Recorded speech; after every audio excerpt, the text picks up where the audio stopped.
नमस्कार प्रिय विद्यार्थियों, मैं भूपेंद्र यादव आप सभी का MGCI के इस डिजिटल लर्निंग प्लेटफॉर्म पर बहुत ही स्वागत करता हूं। जी हां दोस्तों, जैसे कि आपको विदित है कि MGCI परिवार आपके लिए सभी सब्जेक्ट में IMP क्वेश्चन सीरीज चला रहा है। उसी कड़ी में मैं आपको फसल उत्पादन में आगे कुछ महत्वपूर्ण प्रश्न बताने जा रहा हूं। तो आइए डियर स्टूडेंट, हम स्टार्ट करते हैं। IMP क्वेश्चन सीरीज में हम बात करेंगे क्रॉप प्रोडक्शन अर्थात फसल उत्पादन। तो हम यहाँ पर चर्चा करेंगे, जैसे कि हमें स्क्रीन पर जो पहला प्रश्न दिखाई दे रहा है कि भैया माल फॉर्मेशन ऑफ मैंगो या आम में जो विकृति होती है, ठीक है, साधारणतः इसे हम आम की कुरचना कहते हैं। हिंदी में हम इसे आम की कुरचना या माल फॉर्मेशन अंग्रेजी में कहा जाता है। अब कुरचना होती क्या है, माल फॉर्मेशन में एक्चुअल में होता क्या है? तो जब हम माल फॉर्मेशन की बात करें डियर स्टूडेंट, तो यह mango malformation two type का होता है। आम की जो कुरचना है, ठीक है, आम की कुरचना की अगर हम बात करें तो यह हमें दो तरह से देखने को मिलती है। फर्स्ट ऑफ ऑल अगर हम बात करें तो यह होता है वेजिटेटिव अर्थात वानस्पतिक कुरचना जिसे हम कह सकते हैं, और दूसरी हम बात करें तो फ्लोरल माल फॉर्मेशन अर्थात पुष्प कुरचना। तो इस तरह से दो प्रकार का एबनॉर्मलिटीज देखी जाती है माल फॉर्मेशन में, ठीक है। या तो वानस्पतिक रूप से उसका बंच बन जाएगा या फ्लोरल का, तो इसमें क्लस्टर बन जाता है फूल वाले भाग का और वानस्पतिक भाग का। तो इसमें हम अगर अभी देखेंगे तो डायग्राम की मदद से कि किस तरह से दिखाई देता है, लेकिन उससे पहले जानने की जो जानकारी है वो यह है कि भैया ये होता किससे है। तो सबसे पहले महत्वपूर्ण जो चीज है कि हम इसका उत्तर जाने, तो इसका उत्तर जाने तो भैया इसका उत्तर है फंगस। जो माल फॉर्मेशन है वो फंगस की मदद से होता है। अगर हमसे पूछे कि इस फंगस का नाम क्या है, तो ये फंगस का नाम है फ्यूजेरियम मोनेलिफार्म। फ्यूजेरियम मोनेलिफार्म एक फफूंद है, एक फंगस है, उसके द्वारा यह होता है। और इसे सबसे पहले कहाँ देखा गया? तो इसे सबसे पहले 1891 में इंडिया में देखा गया। और इंडिया में भी कहाँ देखा गया? तो इंडिया में इसे बिहार में देखा गया। और इसे देखने के जो श्रेय जाता है वो साइंटिस्ट थे मेरिस नामक वैज्ञानिक ने इसे सर्वप्रथम देखा। अब आपसे पूछ लिया जाए कि बिहार में भी कहाँ देखा गया, तो बिहार में दरभंगा एक जगह है, वहां पर इसको सबसे पहले देखा गया। तो ये माल फॉर्मेशन की हम बात करें तो दो प्रकार से इसमें कुरचना हमें देखने को मिलती है, ठीक है, वेजिटेटिव और फ्लोरल, वानस्पतिक कुरचना और पुष्प कुरचना। मतलब पुष्प की सामान्य आकृति ना रहकर और वानस्पतिक भाग की सामान्य आकृति ना रहकर उसमें कुछ न कुछ कमी आ जाती है, जैसे कि ऐंठ कर बंच बन जाता है, ठीक है। अब हमने ये भी बात देख ली कि माल फॉर्मेशन 1891 में बिहार के दरभंगा में मेरिस ने सर्वप्रथम देखा और ये फफूंद से होता है, और उस फफूंद का नाम हमने देखा फ्यूजेरियम मोनेलिफार्म, ठीक। अब बात आती है कि सर इसका नियंत्रण कभी पूछा जाए, तो बिल्कुल हम बात करते हैं। अगर इसका कंट्रोल हमसे पूछ लिया जाए कि भैया इसका कंट्रोल कैसे होगा, ये तो हमने कॉजल ऑर्गेनिज्म उसका देख लिया, ठीक है। अब कंट्रोल की बात करें तो इसके लिए नेफ्थेलिन एसिटिक एसिड @ 200 ppm मतलब 200 ppm के घोल का हम उपयोग करेंगे। किसका भैया? नेफ्थेलिन एसिटिक एसिड। और ये मार्केट में प्लानोफिक्स नाम से आता है, ये मार्केट में प्लानोफिक्स के नाम से आता है। तो ये प्लानोफिक्स या नेफ्थेलिन एसिटिक एसिड का हम छिड़काव करेंगे तो निश्चित तौर पर माल फॉर्मेशन से रिलीफ मिलेगा। अब कुछ वैरायटी इसकी ऐसी आम की जिसमें बहुत ज्यादा मात्रा में लगता है, जैसे कि हम बात करें बॉम्बे ग्रीन और चोसा, आम की दो वैरायटी है, बॉम्बे ग्रीन और चोसा, ये दो वैरायटी है। इनमें ये ससेप्टिबल है, इनमें ज्यादा यह प्रॉब्लम देखने को मिलती है। अब यहां से एक प्रश्न और बनता है कि बॉम्बे ग्रीन जो वैरायटी है इसमें हाईएस्ट विटामिन सी होता आम की, लेकिन आम में साधारणतः हम देखें तो सबसे ज्यादा पाया जाता है विटामिन ए, लेकिन आम की मैंगो की जो Bombay green variety richest source of vitamin C. Okay dear student, and Chausa is a sweetest variety of mango. तो यह प्रश्न भी यहाँ से बनते हैं। अब हम एक चित्र के माध्यम से देखें कि वास्तव में माल फॉर्मेशन होता कैसा है। तो डियर स्टूडेंट, आपको स्क्रीन पे दिख रहा है, इस तरह से मैंगो में माल फॉर्मेशन दिखाई देता है। तो यहाँ पर जो हमें ये दिख रहा है, देखिए ये यहाँ पर लिप्स थी, बहुत सारी लिप्स थी छोटी छोटी, लेकिन इन लिप्स पर, इन पत्तियों पर माल फॉर्मेशन हो गया। क्यों? क्योंकि यहाँ पर जो फपून था फ्यूजेरियम मोनेलिफॉर्म, उसके कारण लिप्स सिकुड़ गई है और एक बंच बन गया, गुच्छा बन गया। ठीक है, उसी प्रकार से जब फ्लोरल पार्ट पर इसका अटैक होता है तो इस तरह से पुष्प जो होते हैं खिले खिले रहते हैं आम में, और खिले खिले ना रहकर हम देख रहे हैं कि सारे के क्लस्टर बन गए, बंच बन गए। तो ये हमें यहाँ पर विस्पष्ट रूप से दिखाई दे रहा है कि आम में माल फॉर्मेशन किस तरह से होता है। तो डियर स्टूडेंट, अब हम प्रश्न की बात करें तो आम में विकृत, विकृत का मतलब है कि वह साधारण रूप से ना दिखाई देना, उसमें कुरचना होना, साधारण रचना ना होना। कु धन रचना मतलब उस रचना का बिगड़ जाना। ठीक है, इसी को अंग्रेजी में माल फॉर्मेशन कहते हैं। तो आई होप आपको यह प्रश्न निश्चित तौर पर समझ में आ गया है।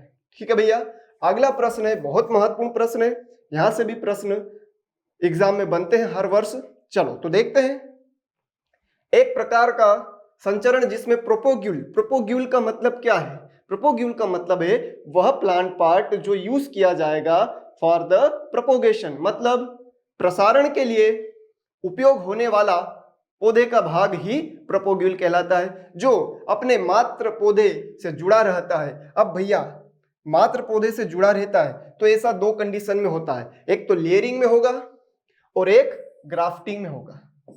ठीक है, एक लेयरिंग में और एक ग्राफ्टिंग में होता है। अब ऑप्शन में ग्राफ्टिंग है ही नहीं तो इसके बारे में सोचना ही नहीं है। अब हमारे पास बचा है लेयरिंग। अब लेयरिंग की बात करें तो लेयरिंग से बहुत इंपॉर्टेंट प्रश्न हमारे एग्जाम में आते हैं। जरूर क्वेश्चन का लेवल थोड़ा सा अच्छा लिया है, लेकिन आपको बहुत फायदा मिलेगा इससे, क्योंकि हम यहाँ पर उन क्वेश्चन को भी शामिल कर रहे हैं जिनके आने की बहुत उम्मीद है। तो हम इस डिस्कशन के माध्यम से उनको भी साथ में शामिल कर रहे हैं। डियर स्टूडेंट, तो आप ध्यान से देखेंगे, लेयरिंग एक ऐसी विधि है जिसमें हम देखेंगे अभी एक डायग्राम के माध्यम से कि जो प्रोपोग्यूल है, जो नया पौधा बन रहा है, वो लास्ट मोमेंट तक अपने मदर प्लांट से कनेक्ट रहता है, अर्थात अपने मात्र वृक्ष से जुड़ा रहता है। ऐसा ग्राफ्टिंग में भी होता है, पर ग्राफ्टिंग में 2 टाइप्स होता है, डिटेच और अटैच, है ना। तो वो एक अलग बात हो गई। अब यहाँ पर उसका जिक्र नहीं हुआ है, इसलिए अभी हम यहाँ पर उसका जिक्र भी नहीं करेंगे। तो मेनली जो बात हुई है लेयरिंग की, तो इसका आंसर तो लेयरिंग आ गया। ठीक है, अब स्टेम कटिंग की बात करें, रूट कटिंग की बात करें, तो ये तो खुद ही कट हो रहे हैं। अरे भैया, जब हमें किसी का कट लगाना है, कलम लगाना है, जैसे हम रोज की बात करें तो रोज का कलम लाएंगे तो मदर प्लांट से अलग हो गया। ठीक है, सेब में अगर रूट कटिंग कर रहे हैं तो वो भी मदर प्लांट से अलग हो गया। तो यहाँ पर कहीं भी ये जुड़ते नहीं है। रही बात डिवीजन की, तो डिवीजन में भी जुड़ा रहता है प्रोपोग्यूल, लेकिन लास्ट मोमेंट तक नहीं रहता। इसलिए यहाँ पर हम जो बात करेंगे, उत्तर हमारा आएगा वो लेयरिंग आएगा। अब लेयरिंग की बात निकली है तो हम इसको एक डायग्राम से समझेंगे। शायद आपको ये चित्र दिख रहा है। अब इस चित्र में स्पष्ट दिख रहा है कि जब तक यहाँ से रूटिंग नहीं हो जाएगी तब तक ये वाली जो बूटी बंधी है यहाँ पर, ये अपने मात्र वृक्ष से जुड़ी रहेगी। ठीक है, अब गुटी से बात निकलती है तो इस लेयरिंग पर या गुटी को हम एयर लेयरिंग या गुटी या चाइनीज लेयरिंग भी कहा जाता है या मार्कटेज भी कहा जाता है, और ये सारे प्रश्न एग्जाम में आए हैं भैया। अब मेनली जो प्रोपोगेशन होता है लेयरिंग से, ठीक है, एयर लेयरिंग से, एक तो अमरूद में होता है और लीची में, मतलब गुआवा और lychee both are the propagated by the method of air layering, that is also known as Chinese layering and also known as marcottage. और हिंदी में हम इसे एक शब्द कहते हैं गुटी। क्या कहते हैं? गुटी बांधना। तो ये जो चित्र हमें दिख रहा है ये गुटी बांधने का है, और यही चित्र एक बार एग्जाम में आया था। इस तरह से कुछ बना दिया था चित्र, इस तरह से चित्र बनाकर पूछा गया था एग्जाम में। तो ये बस बताना था डायग्राम किसका है। तो ये बहुत साधारण है, बूटी का चित्र है जिसे हम एयर लेयरिंग, वायुदाब कलम, चाइनीज मार्केटेज और चाइनीज लेयरिंग इत्यादि नामों से जानते हैं। अब ये किया किस में जाता है? अमरूद और लीची में। लेकिन डियर स्टूडेंट याद रहे, पॉइंट मेरा बहुत महत्वपूर्ण बात है, इसको याद रखना। अगर अमरूद में स्टूलिंग दिया है तो अमरूद में प्रोपोगेशन स्टूलिंग से भी किया जाता है। इस पॉइंट को आपको याद रखना, ठीक है। और लीची में मूलतः एयर लेयरिंग का उपयोग हम करते हैं और अमरूद में भी करते हैं। लेकिन जब अमरूद में स्पेशली पूछा जाए तो स्टूलिंग इसका बहुत बेस्ट मेथड है फॉर द प्रोपोगेशन, प्रसारण के लिए। फिर एयर लेयरिंग किस माह में करना चाहिए, तो यह प्रश्न भी आता है, तो हमें याद रखना है जुलाई से अगस्त माह में इस कार्य को संपन्न किया जाता है। अब इस कार्य को जुलाई से अगस्त माह में संपन्न किया जाता है क्योंकि उस समय मॉइस्चर अच्छा होता है, वातावरण में नमी भी अच्छी होती है और उसका फायदा इस जो मांस बंधा हुआ है ना 1:1 में, हम इसमें काऊ डंग या बालू का जो रेशियो लेंगे वो 1:1 लेते भैया, उसके कारण यहाँ पर नमी बनी रहेगी और जितना अच्छा नमी होगा उतना जल्दी इसमें से स्प्राउटिंग होगा और नए पौधे का निर्माण होगा। इस तरह से इस लेयरिंग से जुड़े हुए बहुत सारी चीजें मैंने आपको बता दी। आई होप आपको ये सारी चीज क्लियर हो गई।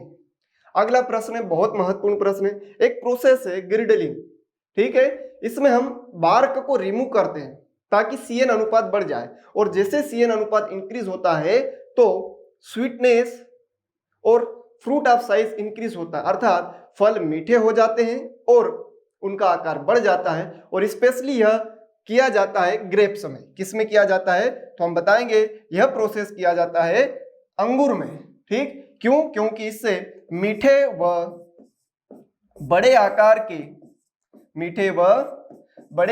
के फल प्राप्त होते हैं, इसलिए इस प्रोसेस को किया जाता है। किसमें, अंगूर में। सर कैसे होता है, तो हम देख सकते हैं चित्र के माध्यम से कि भैया गिरडलिंग कुछ इस तरह से किया जाता है। आई होप डियर स्टूडेंट आपको ये बहुत अच्छे से समझ में आ गया हो। चलो भैया, अब अगला चीज बहुत इंपॉर्टेंट है, इसके लिए हम सहायता लेंगे इस कलरफुल ऑब्जेक्ट का, डिजिटल लर्निंग प्लेटफॉर्म का उपयोग भी करेंगे। तो हमारे पास बात आई है भैया, श्वसन के आधार पर, रेस्पिरेशन के आधार पर अगर हम देखें, on the basis of respiration, श्वसन के आधार पर, तो दो चीजें निकल कर आती है, ठीक है। उस प्रश्न को हम बाद में जानेंगे, पहले हम इस चीज को देखते हैं कि श्वसन के आधार पर हमें यहाँ पर दो चीजें देखने को मिलती है। क्या दो चीजें मिलती है, तो हम स्क्रीन पर देख रहे हैं जैसे कि श्वसन के आधार पर दो प्रकार के फल होते हैं, एक होते हैं क्लाइमेट्रिक और एक होता भैया नॉन क्लाइमेट्रिक।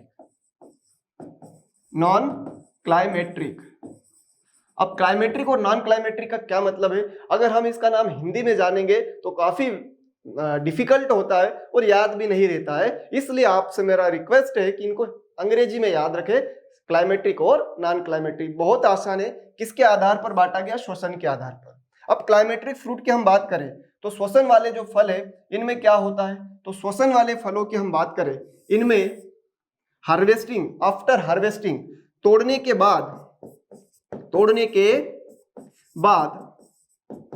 इनकी श्वसन दर क्या होती है, बढ़ जाती है, ठीक है। इनकी श्वसन दर बढ़ जाती है। अब जैसे इनका रेस्पिरेशन रेट इंक्रीज होता है, अर्थात इनमें इथिलीन का प्रोडक्शन होता है, जैसे रेस्पिरेशन रेट बढ़ता है तो इनमें इथिलीन का प्रोडक्शन होता है और इथिलीन का प्रोडक्शन होने से, इथिलीन का उत्पादन होने से, आपको पता है कि इथिलीन एक कैसा हार्मोन है, गैसीय हार्मोन है, जो कि फलों को पकाने के काम में लाया जाता है, फलों को पकाने के काम में लाया जाता है। अब भैया जब इथिलीन आ रहा है तो निश्चित तौर पर अपना प्रभाव छोड़ेगा, तो आप बोलेंगे जी सर अपना प्रभाव छोड़ेगा, और इथिलीन एक पकाने वाला हार्मोन है, क्योंकि आफ्टर हार्वेस्टिंग इनमें रेस्पिरेशन रेट थोड़ी बढ़ती है, श्वसन दर बढ़ जाती है और उसी के परिणाम स्वरूप इसमें देखने को मिलता है कि इथिलीन की मात्रा बढ़ गई, और इथिलीन की मात्रा बढ़ेगी तो निश्चित तौर पर इन्हें हम पौधे से तोड़कर, मात्र वृक्ष से तोड़कर भी पका सकते हैं। और ऐसा हम देखते हैं कि आम में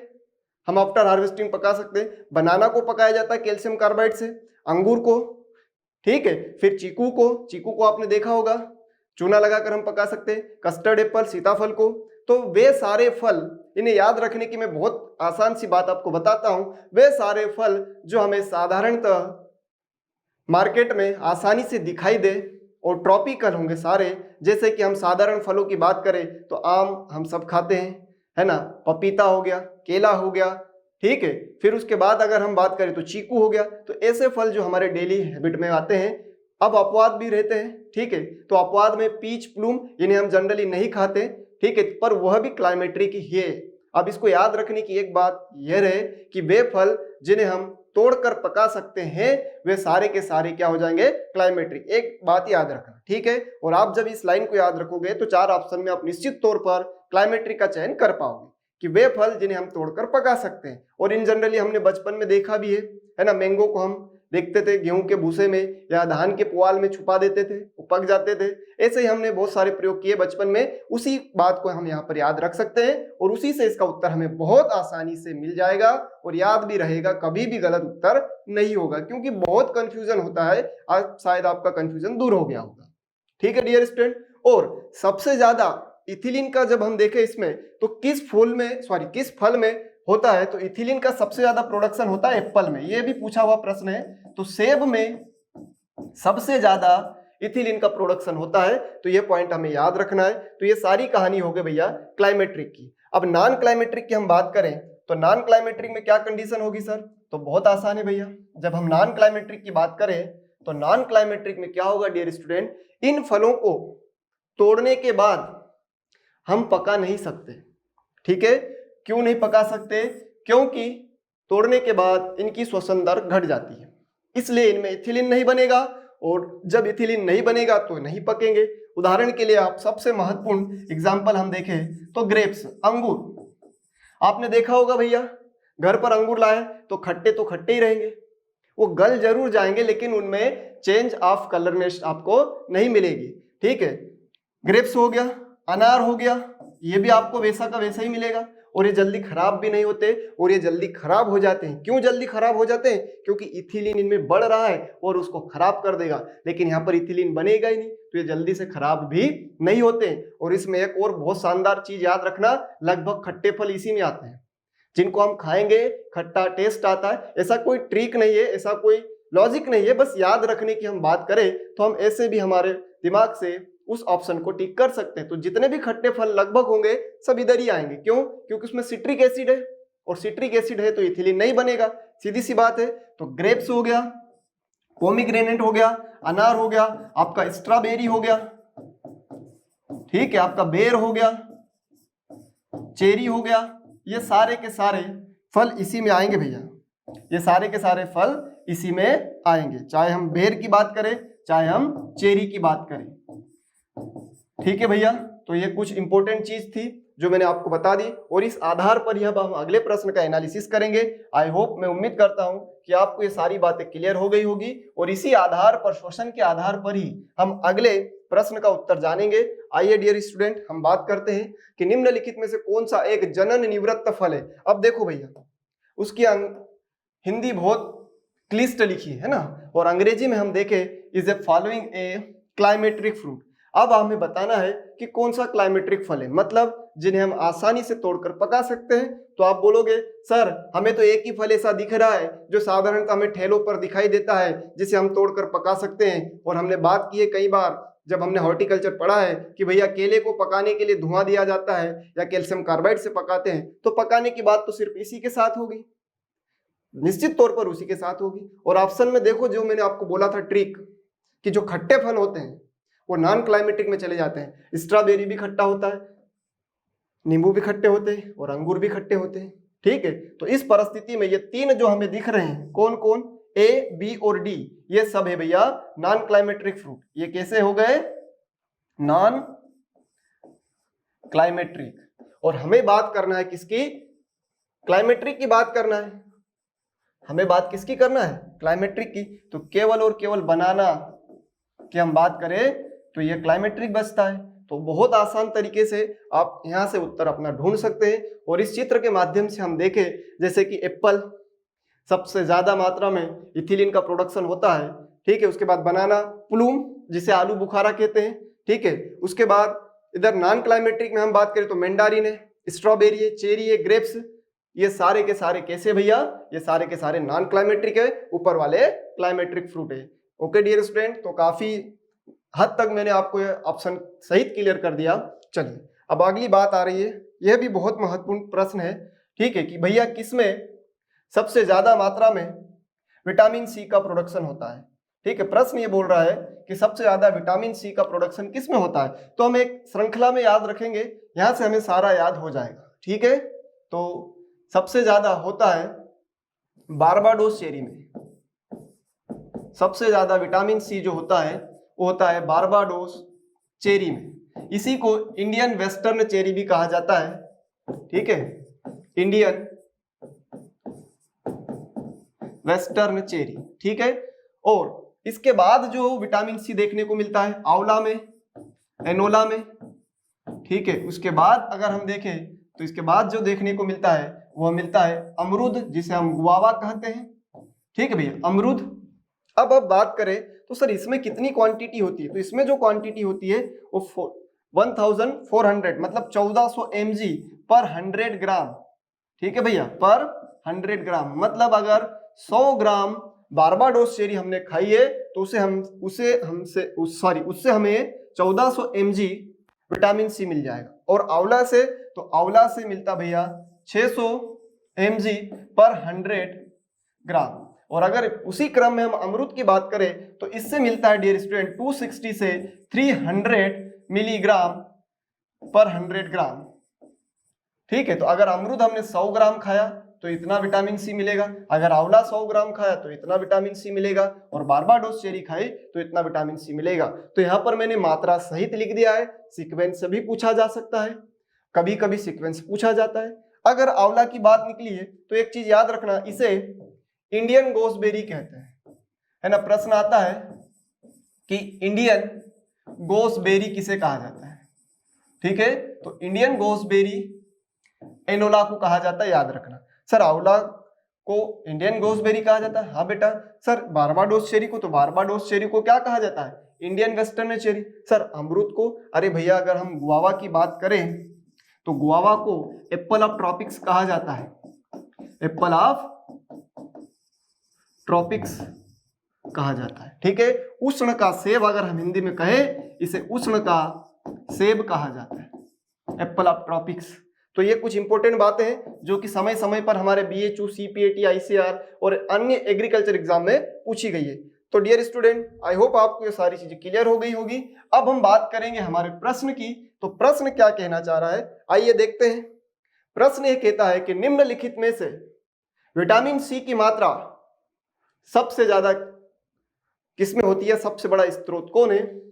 विच among the following is the largest source of vitamin C, इनमें से कौन विटामिन सी का सबसे ज्यादा स्रोत है। अब हम तो बारबाडोस चेरी याद करके बैठ गए परीक्षा, अब हमें यही नहीं पता कि इसको वेस्ट इंडियन चेरी कहते हैं। तो भैया याद रखना, इसे वेस्ट इंडियन चेरी कहते हैं। तो आई होप अब हम समझ सकते हैं कि हाँ, हमारा जो उत्तर होगा वो होगा वेस्ट इंडियन चेरी, क्योंकि इसी में होता है। उसके बाद हमने देखा था एनोला में, एनोला के बाद हमने देखा था गुआवा में, ठीक है। और हमने मात्रा भी देखी थी, इसमें 1400 mg, इसमें 600 mg और इसमें 260 से अगर देखा जाए तो 300 mg तक विटामिन सी होता है। और कभी कभी ये सीक्वेंस भी पूछा जाता है। तो ये सारी बातें हमने देखी थी। अब सर हमें ये दिखाई कैसे देती है, तो कुछ इस तरह से होती है भैया। जो बारबाडोस चेरी होता है वो इस तरह से होता है, और इसके सम्मान में जब इतना ही ज्यादा इसमें विटामिन सी होता है तो इसको एक और चीज बोली गई है, vitamin C tablet fruit, vitamin C tablet fruit, vitamin C tablet fruit, अर्थात ऐसा फल जो कि विटामिन सी का टेबलेट का काम करता है। क्यों? क्योंकि इतना मात्रा में विटामिन सी पाया जाता है, इसलिए विटामिन सी का टेबलेट फ्रूट कहा जाता है, विटामिन सी की गोली, सीधी सी बात कहे तो। चलिए, औद्योगिक उपयोग में एकत्र पपीता का रबर क्षीर को निम्न प्रकार से जाना जाता है। The latex of papaya collected from industrial use is known as, ठीक है। तो पपीता के फल की अगर हम बात करें तो पपीता के फल से जो पदार्थ निकलता है, इस तरह से पपाया फल में सुबह के समय, मॉर्निंग के समय तेज धारदार चाकू से 4 से 5 हम चीरे लगाते हैं, उस समय प्रेशर दबाव अधिक होता है। इस कारण यहाँ से लेटेक्स मतलब रबर जैसा दूध या रंग का पदार्थ स्त्रावित होता है, जिसको चीनी की प्लेट में हम कलेक्ट करते हैं, ठीक है। ये प्रोसेस है। अब इससे मिलता क्या है सर, तो भैया इससे मिलता है पपेन, और इस पपेन में याद रहे 72.2% होता है प्रोटीन। प्रश्न आ सकता है कि पपेन किससे मिलता है, तो पपीता से मिलता है। और कितना प्रोटीन होता है, तो हम बता देंगे 72.2% उसमें प्रोटीन होता है। अब इस प्रोटीन या पपेन युक्त पदार्थ का उपयोग क्या है, इस पपेन का यूज क्या है, तो इस पपेन का अगर हम उपयोग देखें क्लास, तो उपयोग की बात करें बेटा तो चमड़ा उद्योग में बहुत उपयोग होता है, ठीक है। फिर च्युइंगम जो हम लोग खाते हैं, अक्सर देखा होगा है ना, च्युइंगम खा के अपने प्लेयर्स को भी हम देखते हैं, वो च्युइंगम बनाने में इसका उपयोग होता है, तो चमड़ा उद्योग हो गया। फिर कॉस्मेटिक या सौंदर्य या जो भी हम बेबीज के जो बनाए जाते हैं चेहरे पर लगाने के लिए लोशन, तो कॉस्मेटिक या सुंदर क्रीम बनाने में इसका उपयोग किया जाता है, चिंगम बनाने के लिए किया जाता है, और अनेकों अनेक यूज है। लेकिन सबसे महत्वपूर्ण चीज में जो बता रहा हूं, जो इसके संदर्भ से अगर हम देखें तो काफी तकनीकी चीज होगी, ठीक है। आपने एक फिश का नाम सुना होगा, टूना फिश, ये काफी फेमस है ना, टूना फिश बहुत फेमस है। इस टूना फिश का जो लीवर होता है, उस लीवर से ऑयल को एक्सट्रैक्ट किया जाता है, टूना फिश के लीवर से ऑयल निकाला जाता है, क्योंकि ये बहुत कीमती औषधि बनाने में काम आता है। और इस ऑयल को निकालने के लिए किसका उपयोग किया जाता है क्लास, पपेन का उपयोग किया जाता है। तो पपेन का उपयोग यहाँ भी बहुत महत्वपूर्ण है, क्योंकि हम बात कर रहे हैं ना, देखिए औद्योगिक उपयोग लिखा है, मतलब औद्योगिक दृष्टि से पपेन बहुत इंपॉर्टेंट है। क्यों कि एक टूना मछली होती है, उस मछली के लीवर में ऑयल निकलता है, उस ऑयल को एक्सट्रैक्ट करने के लिए भी पपेन का उपयोग किया जाता है। और हम बात करें तो को5 जाति है, ठीक है, बीएचयू का पूछा हुआ प्रश्न है, ठीक है। को5 एक जाति है, पूसा मेजेस्टी एक जाति है, ये काफी उपयोगी है पपेन उत्पादन के लिए। को5 और Pusa majesty is the variety of papaya use for the production of papain. तो डियर स्टूडेंट, ये दोनों जातियां भी उपयोग में लाई जाती है, किसके लिए, पपेन प्रोडक्शन के लिए। तो याद रखना, ये बीएचयू का पूछा हुआ प्रश्न है, ठीक है। तो इस तरह से जब हम 4 से 5 तेज धारदार चाकू से कट लगाते हैं तो इस तरह से लेटेक्स से निकलता है, और इसी को सुखाने के बाद पपेन के रूप में उपयोग किया जाता है। अभी हमने देखा कि उसका इंडस्ट्रियल यूज भी है, औद्योगिक उपयोग भी है, मेडिसिनल यूज भी है ना, क्रीम वगैरह बनाने में, और जब चिंगम बनाया जाता है तो उसमें भी इसका उपयोग होता है। आई होप आपको ये सारी बातें क्लियर हो गई होगी। चलो अगली बात है, इसको समझते हम। प्रश्न ये क्या कह रहा है, प्रश्न ये कह रहा है भैया कि जो टंग ग्राफ्टिंग है, जीभ कलम है, वो किसका बदला हुआ रूप है। तो हम इसके ऊपर चर्चा करेंगे। तो समझते हैं पहले कि जो टंग ग्राफ्टिंग है, जीभ ग्राफ्टिंग है, ये किसका बदला हुआ रूप है। तो आपने हमेशा अक्सर इस तरह का एक चित्र देखा होगा, ठीक है। चलिए, तो इस तरह का जो चित्र है ये होता है भैया व्हीप ग्राफ्टिंग का। ये किसका होता है, व्हीप ग्राफ्टिंग, जिसे हम तरासी उपरोपण भी कहते हैं, तरासी उपरोपण या व्हीप ग्राफ्टिंग, ठीक। और उसी व्हीप ग्राफ्टिंग या तरासी उपरोपण से ही मिला जुला एक रूप तैयार किया गया, और उस रूप को कहा गया व्हीप ग्राफ्टिंग से ही बदला हुआ रूप है, जिसे कहा गया भैया टंग ग्राफ्टिंग या जीभ उपरोपण, ठीक। कुछ इस तरह से इसमें बनाया जाता है। अब ये वाला भाग है सांकुर डाली, जिसको हम सियोन भी कहते हैं, ये है सांकुर डाली, और इसी को हम सियोन भी कहते हैं, शाखा भी कहते हैं। और ये वाला पार्ट है रूट स्टॉक, मूल व्रंत, रूट स्टॉक या मूल व्रंत। तो ये हो गया रूट स्टॉक, ये हो गया सियोन, सांकुर डाली। उसी प्रकार से यहां पर अगर हम देखें तो यह भी शाखा या सांकुर डाली है, या सियोन भी कह सकते हैं। तो ये सांकुर डाली का उपयोग करेंगे, और ये रूट स्टॉक हो गया, मूल व्रंत हो गया। तो इनके सहायता से जब कट या चीरा लगाया गया, उस कट या चीरे की बात करें तो जब हम बात करेंगे भैया किसकी, तरासी उपरोपण व्हीप ग्राफ्टिंग की, तो मेरी ये जो दो उंगलियों के स्ट्रक्चर दिख रहे वी जैसे है ना, व्हीप शेप, तो इस तरह से ये दो चीरे लगाए जाएंगे और एक दूसरे से आपस में इनको बांध देंगे। तो ये हो गया व्हीप ग्राफ्टिंग। लेकिन इसी का मॉडिफिकेशन करके बनाया गया टंग ग्राफ्टिंग। इस तरह से वी सिंबल में रूट स्टॉक में, और इस तरह से सियोन में शंकुर डाली में चीरा लगाया और दोनों को आपस में मिलाकर बांध दिया। तो ये वाली जो स्टेज है वो वाली है भैया कौन सी, जिप ग्राफ्टिंग या टंग ग्राफ्टिंग, ठीक है। और कुछ समय के बाद इन दोनों को आपस में मिलाकर बांध देते हैं, इसको पूरा इसमें फिक्स कर देते हैं और रबर या टेप या प्लास्टिक से कस देते हैं। और जब दोनों के कैम्बियम आपस में जुड़ जाते हैं तो कुछ समय के बाद जो प्लांट बनेगा, ध्यान रहे जो प्लांट बनेगा वो शंकुर डाली से बनेगा, अर्थात जो फल हम खाएंगे वो शंकुर डाली के होंगे, ना कि रूट स्टॉक के। फिर सर रूट स्टॉक क्या काम करेगा, रूट स्टॉक केवल न्यूट्रिशन का काम करता है। Okay dear student, I hope आपको सारी चीज क्लियर हो गई होगी। और जब आपको यह चीज क्लियर हो गई तो निश्चित तौर पर इस प्रश्न का उत्तर भी आपको समझ में आ गया होगा। तो ये दिख रहा भैया हमें, है ना, ये जो डायग्राम हमें दिख रहा है ये किसका है, देखिए ये दो चीरे लगे और इसमें दो चीरे इस तरह से, ठीक है, यह बिल्कुल इस तरह से। तो ये किसका रूप बता रहा है, यह है तरासी उपरोपण व्हीप ग्राफ्टिंग का। और वो पूछ रहा है कि जीप कलम बंधन एक संशोधित रूप है, किसका मॉडिफाई रूप है, तो व्हीप ग्राफ्टिंग का है। कौन सा, टंग ग्राफ्टिंग। ठीक, शायद आपको ये समझ में आ गया हो। जरायु बीज, जरायु बीज को हिंदी में कहेंगे विविपोरस। अब विविपोरस का मतलब क्या होता है, तो विविपोरस या जरायु बीज कंडीशन होती क्या है, इसको अगर समझ गए तो इसका उत्तर तो बहुत आसान है, बहुत सरल है। क्लास कैसे समझ जाएंगे सर, आओ देखते हैं। आप सभी ने मूंग के बारे में सुना होगा, ठीक है, मूंग की फली के बारे में सुना होगा, है ना, इस तरह से होती है ना। इसको मैं अगर नाम दे दूं ग्रीन ग्राम, ग्रीन ग्राम अर्थात मूंग, ग्रीन ग्राम अर्थात मूंग। दूसरा अगर हम इसे कहें इसी तरह से हमें दिखाई देता है ब्लैक ग्राम, ब्लैक ग्राम अर्थात काला चना भी बोल देते हैं, लेकिन एग्जैक्ट में उसको उड़द कहते हैं, तो काला चना भी बोल देते हैं, घबराना नहीं। तो ब्लैक ग्राम, ग्रीन ग्राम, हरा ग्राम, ठीक है। तो सर विविपोरस होता क्या है, तो ये पौधा है भाई, मान लो थोड़ी देर के लिए प्लांट है ना। तो विविपेरस जो कंडीशन है, इस कंडीशन में क्या होता है डियर स्टूडेंट, यहाँ पर ये देखने को मिलता है कि खड़ी फसल में ही बीज का अंकुरण हो जाता है, खड़ी फसल में ही बीज का अंकुरण हो जाता है। तो ऐसा फसलों में अगर हम देखें, क्रॉप में अगर हम देखें तो ऐसा होता है मूंग और उड़द में।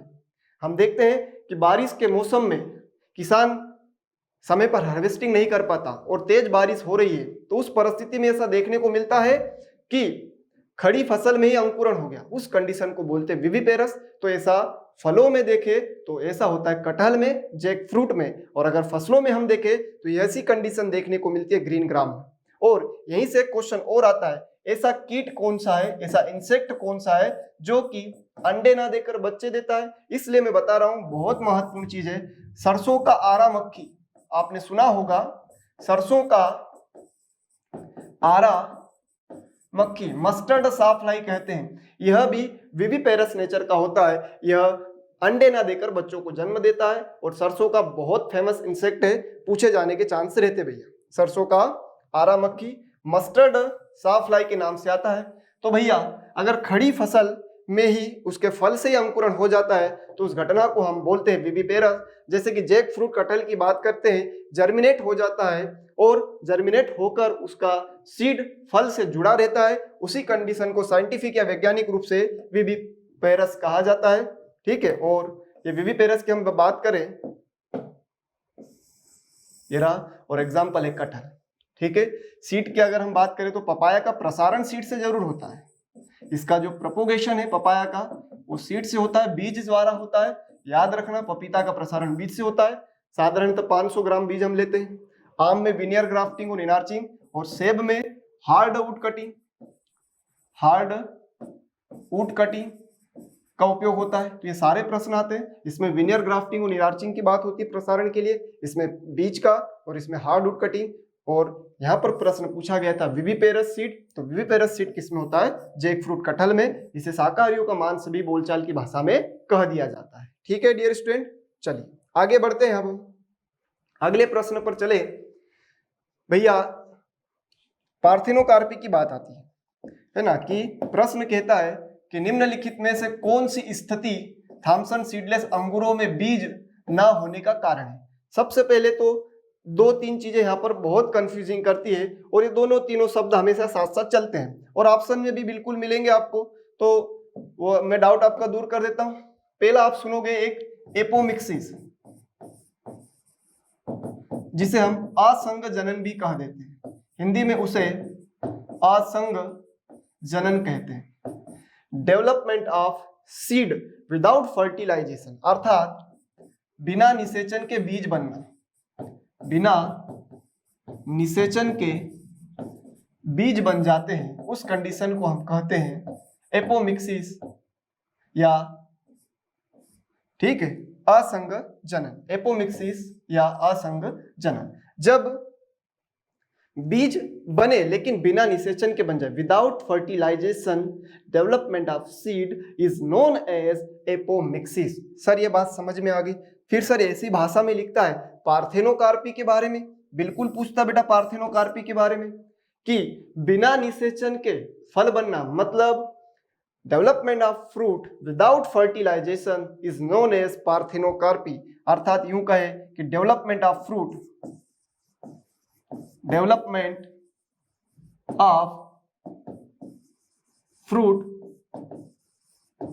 विदाउट फर्टिलाइजेशन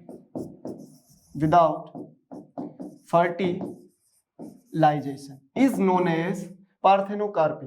अर्थात बिना निषेचन के फल बनना, बिना निषेचन के क्या बन जाना, फल बनना, बिना निषेचन के क्या बनना क्लास, फल बनना, उस घटना को हम कहते हैं पार्थेनोकार्पी। और पार्थेनोकार्पी मूलतः हम देखते केले में पाई जाती है और ये नेचुरल है।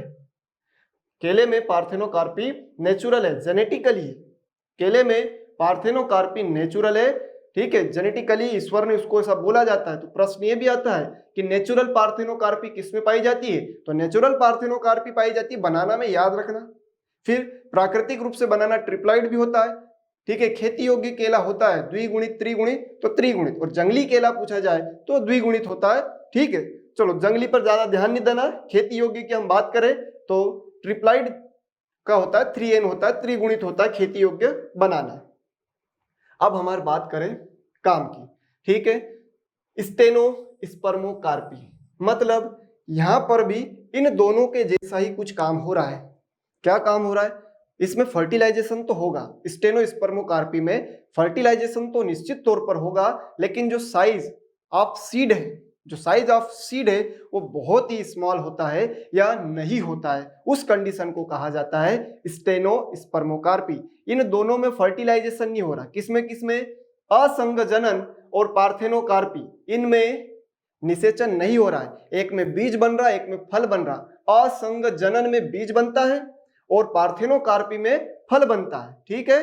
तो इसमें बीज नहीं होते हैं और इसमें फल नहीं होता है, बात समझ गए, ठीक है। तो स्टेनो स्पर्मोकार्पी की अगर हम बात करें भैया, तो इसमें बीज न के बराबर होते हैं। क्यों, क्योंकि उनका एक प्रकार से स्टिमुलेंट हो जाते हैं, उत्तेजित हो जाते हैं, और एक विशेष अवस्था के बाद इसका जो एम्ब्रियो होता है, बीज का जो भ्रूण होता है, वो गल जाता है और वह वहां से हट जाते हैं या दिखाई नहीं देते, और दिखाई भी देते तो बहुत कम दिखाई देते हैं। सर हमें कैसे पता चलेगा, तो आइए हम देखते हैं उस चित्र के माध्यम से।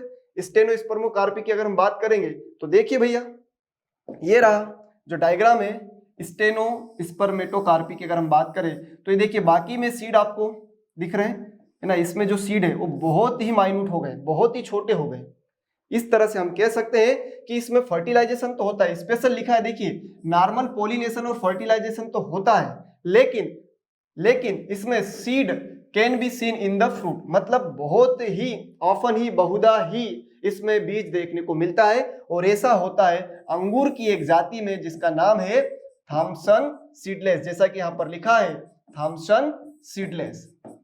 और ये थॉमसन सीडलेस ही बहुत फेमस वैरायटी है ग्रेप्स की। कई बार सीधा सीधा प्रश्न आता है कि Thompson seedless is a variety of, तो ये तो हम बता देंगे ग्रेप्स की, लेकिन उसका स्पेशल फीचर क्या था, वो यह था कि इसमें स्टेनो स्पर्मोकार्पी पाई जाती है। और इस तरह का प्रश्न अगर आपसे आप पूछा जाएगा तो निश्चित तौर पर ये आपके लिए बहुत ही लाभदायक होगा। पौधों में परिगलन के लाभ है। अब देखो भैया, नेक्रोटिक रीजन की बात की गई है, मतलब सीधी सी बात है ऊतक क्षय होना। जैसे मान लीजिए हम कहीं गिर गए तो हमारी चमड़ी उतनी दूर में खुरदुरी हो जाती है। वैसे ही पौधों में उसके ऊतक क्षय हो जाता है, और ऊतक क्षय सामान्यतः अंगमारी में भी होता है, अर्थात ब्लाइट में भी होता है, सिट्रस कैंकर में भी हम देखते हैं। अब दो में तो डेफिनेटली होता है, और जब दो में यह घटना होती है इसलिए इसका उत्तर हो जाएगा ऑल ऑफ दी एबोव, अर्थात जो ऊतक क्षय की घटना है नेक्रोटिक सिम्टम है प्लांट्स में, वो जड़ में भी हो सकता है, सॉरी रॉट के द्वारा भी, गलन के द्वारा भी हो सकता है, अंगमारी के द्वारा भी और कैंकर के द्वारा भी। इसलिए गलन मतलब रॉट, अंगमारी मतलब ब्लाइट और वर्ण मतलब कैंकर, अर्थात इन तीनों में होता है। सर हम इसको कैसे पहचानेंगे? तो इसको पहचानने के लिए इस चित्र की हम मदद ले सकते हैं। अगर हमें कुछ इस तरह से दिखाई दे, अगर हमें कुछ इस तरह से दिखाई दे, ये जो चीजें दिख रही भैया, जली हुई आकृतियां, ये जली हुई बर्न दिख रहा है, यही तो है नेक्रोटिक रीजन, और इसी नेक्रोटिक रीजन से पौधे गल जाते हैं और इस तरह की समस्या होती है। फिर एक थोड़ा सा टेक्निकल क्वेश्चन है, बहुत ही थोड़े से लेवल से हम कह सकते हैं कि टोमेटो जो होता है, जिस तरह से हम कॉटन की बात करें, अगर हम उस पर 2,4-D का स्प्रे करें तो उसकी पत्तियां उंगली नुमा हो जाती। क्यों?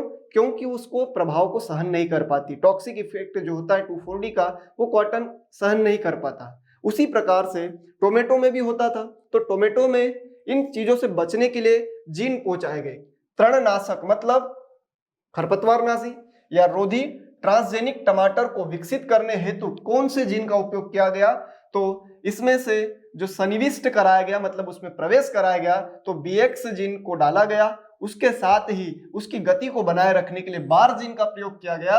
और जब ये दो जीन टोमेटो में डाले गए तो ऐसा रिजल्ट सामने आया कि फसल, अर्थात टमाटर की जो फसल थी, उनको अगर हर्बिसाइड लग भी जाता है, उनके खेत में वीडीसाइड अगर डाला भी जाता है, तो कोई इफेक्ट नहीं देखा गया। ऐसा ट्रायल के रूप में संभव हो पाया। तो यहाँ पर उत्तर आएगा क्लास, दोनों जीन्स जो है वो काम करते हैं टोमेटो में, ठीक है, BX जीन भी और बार जीन भी। किसके लिए? रेजिस्टेंट पावर बना देते हैं, किसके अंदर? हर्बिसाइड का टोमेटो के अंदर। आपको ये बात क्लियर होगी डियर स्टूडेंट? आइए, अगर बात करें कि तराई भूमि है, मतलब ढालू भूमि है, जहां पर बारिश भी तेज हो रही हो, है ना, और हमेशा नमी बनी रहती हो, तो वहां पर गीली घास, तृण मतलब घास है ना, तृण मतलब गीली घास का क्या लाभ होगा? तो ये भूमि कटाव को रोकेगी क्या? आप बोलोगे बिल्कुल सर, घास तो मृदा क्षरण को रोकती है। अगर हम एक खाली खेत में कारपेट बिछा दे तो पानी इंटर कर पाएगा? नहीं कर पाएगा। तो घास भी क्या काम करती? कारपेट का काम करती है। और जब डायरेक्ट सॉइल और वाटर का संपर्क नहीं होगा तो निश्चित तौर पर इरोजन कंट्रोल होगा। बिल्कुल होगा डियर स्टूडेंट। फिर ये फलों के रंग को उन्नत करती है। सर ये कैसे पॉसिबल है कि नीचे घास बिछाने से फलों का रंग बढ़ेगा?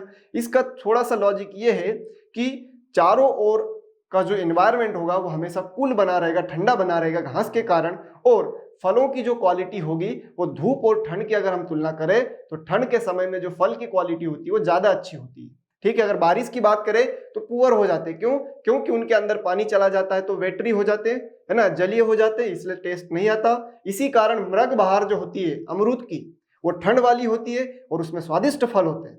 जबकि बारिश के आप अमरूद खाओगे तो उतना टेस्ट नहीं होगा। आपको शायद क्लियर हो गया। उसी प्रकार से नमी संरक्षण का काम करती है। बिल्कुल करती है, क्योंकि जब एक बार पानी अंदर चला गया तो आसानी से वह इवापोरेट नहीं होगा, वाष्पीकरण नहीं होगा, अर्थात मृदा की खुली सतह से जो जल उड़ना था वो बंद हो जाएगा, है ना। अगर पौधे से होगा तो उसको हम ट्रांसपिरेशन कहते हैं। पौधे की वायवी भाग से अगर होता है तो उसको हम ट्रांसपिरेशन अर्थात वाष्पोत्सर्जन कहते हैं। और मृदा की खुली सतह से अगर जल उड़ता है तो वाष्पीकरण। तो ये डिक्रीज करता है वाष्पीकरण को भी, घास अगर भिजा दी तो तीनों काम कर रहा है। इसलिए आंसर क्या हो जाएगा डियर स्टूडेंट? उपरोक्त सभी। देखिए इतनी दूर में मॉइस्चर हमेशा बना ही रहेगा। क्यों? क्योंकि इस घास के माध्यम से यहां पर वो सारी कंडीशन उपलब्ध करा दी जाएगी जिससे नमी बनी रहेगी, और इसके आसपास का जो इन्वायरमेंट होगा, जो फल यहाँ पर बनेंगे इस पौधे पर, उनको भी सहायता मिलेगी, और जो इरोजन होना था वह भी रुक जाएगा। तो दो काम तो परफेक्ट हो रहे हैं। सॉइल इरोजन का कंट्रोल तो हो ही रहा है, प्रिवेंट हो ही रहा है, और मॉइस्चर कंटेंट भी हो रहा है। और जब दो ऑप्शन सही है तो तीसरा थोड़ा हमें हटकर लग भी रहा है, तो हमें दो के साथ जाना पड़ेगा। अब दो के साथ जाना है इसलिए उपरोक्त सभी लगाएंगे। अगर ए और बी दे देता तो थोड़ी सी समस्या हो सकती थी, लेकिन हम बिल्कुल इन दो ऑप्शन के साथ जाएंगे तभी तो उपरोक्त सभी सही होगा, इसलिए all of the above it is the right answer. Okay dear student, आइए आगे हम बात करें केले में कुम्भलहन का कारण क्या है। अब देखो भैया, मैं एक बार फिर रिक्वेस्ट कर रहा हूं कि आपको क्रॉप प्रोडक्शन, एनिमल और जो भी हम सब्जेक्ट की तैयारी करते हैं तो अंग्रेजी जरूर पढ़ना है, क्योंकि कभी कभी टर्मिनोलॉजी की दृष्टि से अंग्रेजी बहुत आसान लगती है। कैसे, आप यहाँ पर देखोगे तो कुम्भलहन का मतलब आप शायद साधारणतः आसानी से नहीं समझोगे, लेकिन जैसे आप पढ़ोगे बैक्टीरियल विल्ट, समझ में आएगा कि बैक्टीरिया के द्वारा कुछ न कुछ हो रहा है। और विल्ट है, ध्यान रखना, जब भी हम विल्ट की बात करते हैं तो सीधा मन में एक ही प्रश्न आता है, फफूंद होगा। लेकिन परीक्षक भी जानता है, ठीक है, कि विल्ट मतलब फफूंद है, लेकिन उसके आगे एक शब्द लगा है, क्या लगा, बैक्टीरियल विल्ट, मतलब जो बैक्टीरिया के द्वारा होने वाला फफूंद है, ऐसा हम कह सकते हैं, लेकिन एग्जैक्ट वो नहीं है। बैक्टीरिया का इन्फेक्शन है तो इसलिए बैक्टीरियल विल्ट कहा गया।